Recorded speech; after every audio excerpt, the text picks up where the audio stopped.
right, what's up, Tampa? It is June 19th. For those of you just joining us, welcome to Tampa Talk. I'm John. And I'm Monica. Thanks for joining us. All right, what are we talking about? So this week we have a major affordable housing project moving forward. County Commission is turning up the pressure on the Tampa Sports Authority. A massive overhaul is coming to the county's 911 system. A piece of Ybor history or Ybor City history is being celebrated with America's 250th birthday. And of course, baby rhino news. Of course, baby rhino news. Mm-hmm. Plus, we have a railroad disaster from Tampa history and some Father's Day weekend events around town. Well, first, tell me about what'd you do this week? Yeah, so yesterday I had the privilege of going up to Pasco County, which is just north of Hillsborough, and checking out something called the Smart Start Incubator. And so basically what it is it's a little community food center. And so it has a classroom. It has a food pantry. It has kind of a dining area, but most importantly, it is this incubator commercial kitchen where people that are starting on their food entrepreneurship journey, they oftentimes, when you outgrow something that's called cottage food, so that's like making it in your house, when you start wanting to expand beyond the limitations that allows you, you need to go to a commercial kitchen. And so that can be a pretty steep price increase. So entry, right. And so sometimes it's like you have to pay $1,000 for a membership plus a monthly cost of so many hours plus. So it can really eat into any profits, especially if you're just brand new. So this is actually a public facility up in Pasco County, and the UF-IFAS Extension Pasco County has a satellite office there. So I work for UF-IFAS Extension Hillsborough County. And so we don't have a cool facility like this. And I was very jealous and very much wanting one. But it's cool because as you are starting on your food entrepreneurship journey, you can talk to extension agents who can provide technical assistance, get you connected to the right people, make sure that everything is being done in compliance, food safety, marketing, things like that. And so, yeah, it was really cool. And then in addition to the facility, they also have a community garden. Which community gardens, you know, they're all over the place. Some are successful, some are not. A lot of times people think that community gardens like equals surplus food, and that's not really true. So the way, like, depending on how your community garden is set up, oftentimes there is not a surplus because you either have a garden that is member based, so a member pays for a plot, they are responsible for maintaining that plot, and then they get to take their whole harvest with them. Right, exactly. Private garden, So that's one model. The other is like this communal model, which is that everyone contributes to this kind of like, you know, general plot. And if you are there on harvest day, you get to take advantage of the harvest. So oftentimes there's not a surplus unless you are being intentional and you have a surplus plot. This garden, the whole thing was to be grown for the food pantry. And so they've been able to grow a substantial amount of produce to supplement some of the pantry items that are inside the food pantry. And so it's run by extension agents versus like a nonprofit or something. And it was just really cool. And so if you're in East Pasco, I would definitely encourage you to stop by and check it out. They have events. They're always looking for volunteers. And what's really cool is that it's this public facility that's like powered by UFFS Extension, but it is also in collaboration with, like, I think the woman said that she has like 47 partners that she talks to on a monthly basis because everyone is chipping in just different things. So whether it is like, you know, tutoring classes or education on finances or workforce training or health screenings, just like this is kind of the central hub, and other resources can leverage that as a place to like do their work. Very similar to the Drop, I would say. That's familiar. Yeah. I mean, that actually is what's interesting. I was like, as you're talking, I'm like, you know, we opened up this space and there's a lot of things that people need that honestly we don't have the capacity or ability to do, nor will we at any point. But there's other agencies that do that. So why would we rebuild those things and go, hey, come have a seat at the table here? And it's like more and more every day we're having like these, and it's like the list of like this now became a table that everyone could come and work at because the population is gathering here, and that shared space collaboration it's just incredible. And facilities, like having actual infrastructure is really hard. And so, you know, with the drop, luckily, like you were able to like take advantage and to swoop in and make sure that that became a facility that stayed this like public, you know, interest basically. But it allows you to be planted somewhere and for other partnerships to know that you will be there. So it's not this like mobile, like, where are we on this day? You know, what's happening? It's like, we are always here. And so you can rely on us being here. And so that way you can plan on being here Tuesdays from 5 to 7. We'll be here. And so, yeah, it's really powerful. It's really important. And you know, I think it's the basis of community development and building a better world. And, you know, just to kind of like piggyback off what you were saying, not only like can you not do everything, but you also shouldn't. And so with like collective impact, you and I have talked a lot about this. You know, one of the 5 components of collective impact is reciprocal activities, which just basically means that like we all shouldn't be doing the same thing. We should be doing complementary things. And so you provide the space, I'll provide the health screenings, you provide the nutrition training, you provide the workforce training, and then we can all come together. So yeah, it was cool. And it's just a reminder that like there are good people doing good work. And if you open your eyes, you can see it. But also if you have your blinders on, you might not. And so, you know, especially in Pasco, when I was driving through Pasco County, it was like almost comical how brand new everything was. Brand new roads, brand new houses, brand new plazas, because Pasco is being developed so quickly that like, I think like 18 months ago, it was forests and now it is plazas. And so it's just this like kind of like tale of two cities where you have this brand new world being created, but then you also have these people that like would otherwise be left behind if there wasn't a facility like this and this like intentional effort to make sure that they're not left behind. So it's important work. Well, that's incredible. I'm glad you're sharing. I mean, I'm grateful for you sharing that, because you're like, oh, if you open your eyes and don't see it, but also if I'm not driving around through Pasco, hopefully some of the benefit of this show even is like, we want to do this so that it's a way for us to keep our finger on the pulse, but also those of you that are tuning in to go, hey, these are some things that are going on. Go check that out. Absolutely. And then we do always like to revisit the past. So maybe take us back to this week in Tampa history a little bit. Yeah. So this week in Tampa history takes us back to June 25th, 1906. And unlike some of our recent stories about railroads bringing growth, prosperity to Tampa, this one is a reminder that those early transportation systems could also be pretty dangerous. Yeah, so the Atlantic Coast Line Railroad accident occurred on June 25th, 1906, around 7:30 in the morning. So a passenger train derailed while crossing an open trestle? Trestle bridge over the Hillsborough River near what is now the Cass Street area. Several cars and a locomotive left the tracks, leaving portions of the train dangling from the bridge, while other sections crashed into the water and the surrounding marshland. Yeah, and that had to be probably really terrifying for passengers on board. Could you imagine? It was horrifying. So, you know, we'll often talk about railroads as these symbols of progress. Last week, I think we talked about Henry Plan, economic growth, and the boom town. But you know, the story of Tampa is still connected to the rest of the country.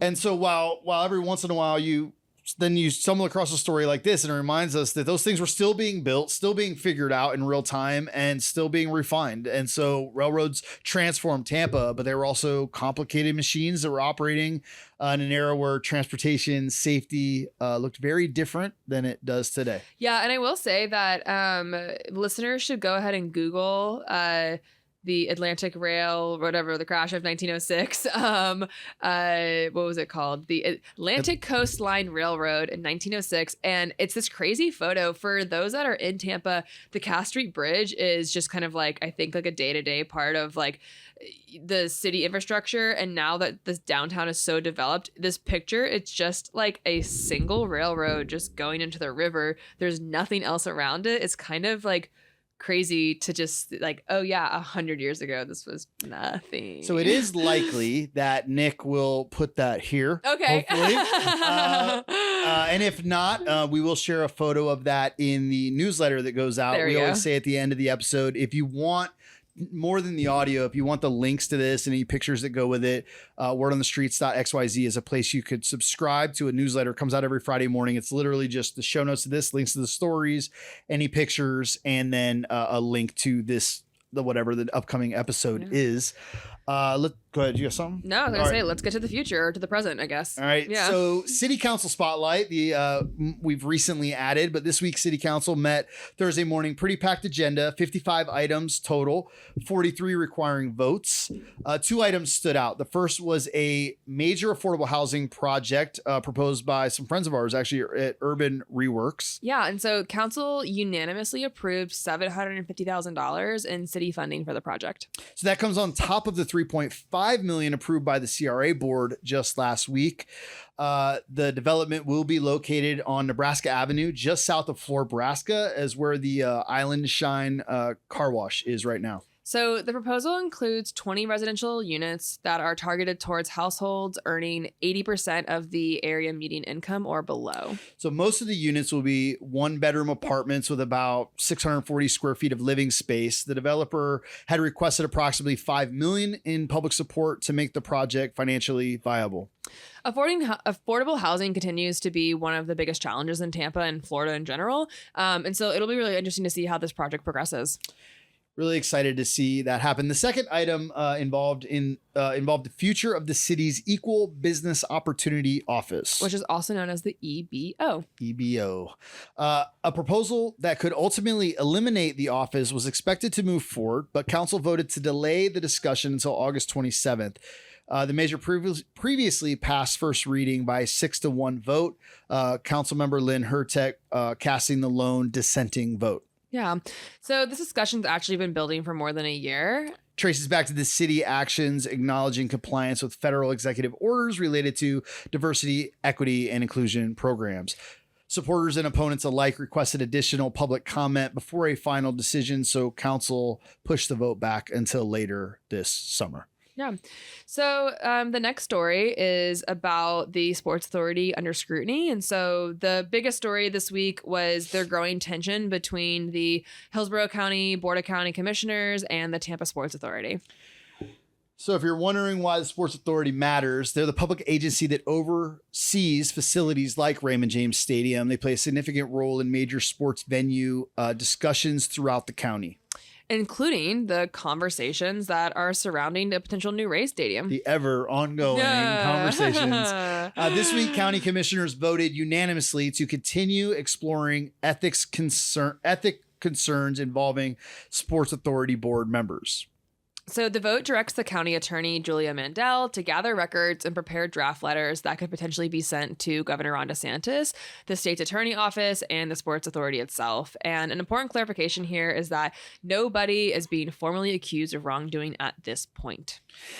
Right. So no formal complaint has been filed. No findings have been made. What commissioners are reviewing are allegations raised in an 11-page letter submitted earlier this month by a citizen that Commissioner Josh Wostel later identified as a lobbyist. So the allegations involve possible conflicts of interest tied to property ownership and how the future stadium decisions could impact property values. Controversy comes just weeks after the Sports Authority voted to send a message to local governments emphasizing that Raymond James Stadium should remain a priority as public funding discussions continue around the potential Rays Stadium deal. Commissioners say they want additional information before determining whether further actions are necessary.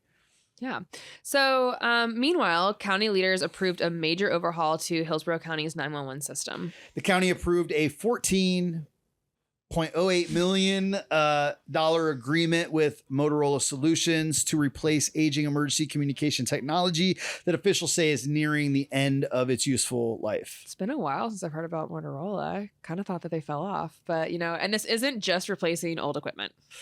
No, not at all. The new system would allow residents to text 911, improve location tracking during emergencies, allow additional information to be shared with dispatchers, and connect dispatch centers across the county.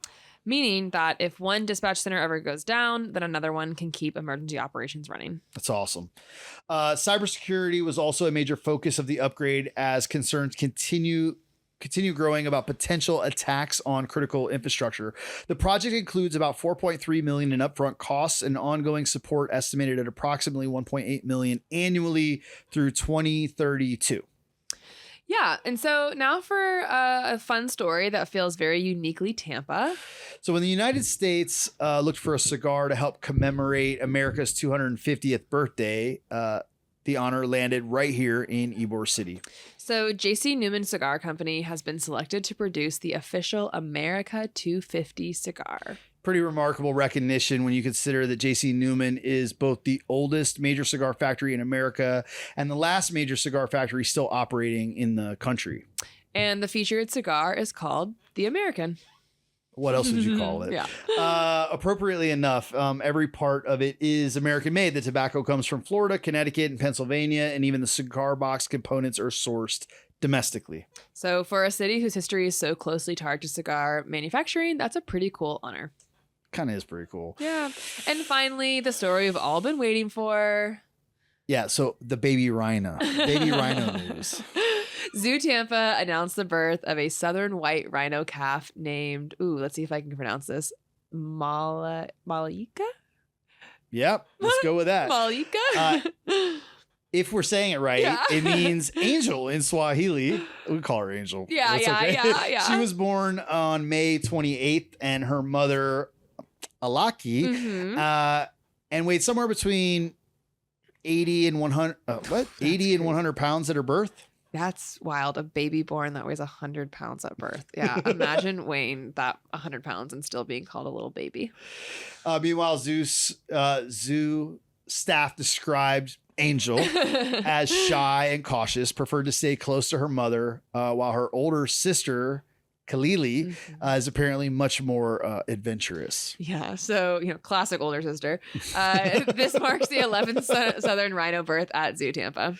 It's also the first time the zoo has had 2 rhino calves at the same time. Oh. If all continues to go well, Angel is expected to join the rest of the rhino herd by the end of the month. Oh, and I'm a zoo member, so I'll have to go check her out when she makes her public debut. All right, so what do we got happening around town this weekend or this week? It is Father's Day weekend. It is. So first of all, big shout out to my baby daddy and husband. Happy Father's Day to Jack Timmel. So happy Father's Day to all the dads, grandfathers, stepdads, mentors, father figures, dog dads, everybody. Happy Father's Day. So after Father's Day, actually, I guess before Father's Day, today, Friday, is Juneteenth. So this weekend, there will be the 6th annual Rock the Block Juneteenth Festival that takes place tomorrow, Saturday, at Raymond James Stadium. The event is from 2:30 to 9:30, and it includes live DJs, dance performances, musical guests, food vendors, community organizations, retail vendors, and activity for kids. It is free to attend, but parking will cost a little bit. I think I saw that if you prepay for parking, it's $15, but if you pay as you pull up, it's $30. So if you are planning on going, for sure, pay ahead. So that way you can save that money or spend it on the cool vendors that are going to be there. So happy Juneteenth. It's a really important holiday, and I'm really glad that we recognize it and honor it because it's an important part of our history. And yeah, so happy Juneteenth. So also, Keel Farm Summerfest is still going on every weekend through August. Free water slides, bounce houses, food trucks, drinks. Well, the food trucks probably aren't free, but food truck style food, drinks, family-friendly activities. And I guess free water slides, which kind of like with this heat right now seems like quite the move. It is hot out there, hot and dry. So yeah, especially in June, go ahead and take advantage of that. Well, like I mentioned earlier in the show, wordonthestreets.xyz, if you want this to come into your inbox every Friday morning, if you want to just go directly to the video kind of podcast, you can go to tampatalk.xyz. It'll take you to it'll just basically go to this on Spotify. But we would love to ask you to engage with the show, share it with friends, comment, rate, just stay in touch with us in any way you can. If you go to any of the events, make sure to tag WellBuilt Cities on Instagram. And that way we know that you guys are listening and you're enjoying it and you're taking our tips and our, offers. Also fun. A great way to, if you just want to message or recommend stories or things, updates for your own stuff. If you want us to announce them on here, you can message us through that as well. For sure. So that's what we're talking about this week. And thank you for joining us. Until next time. Y'all be good.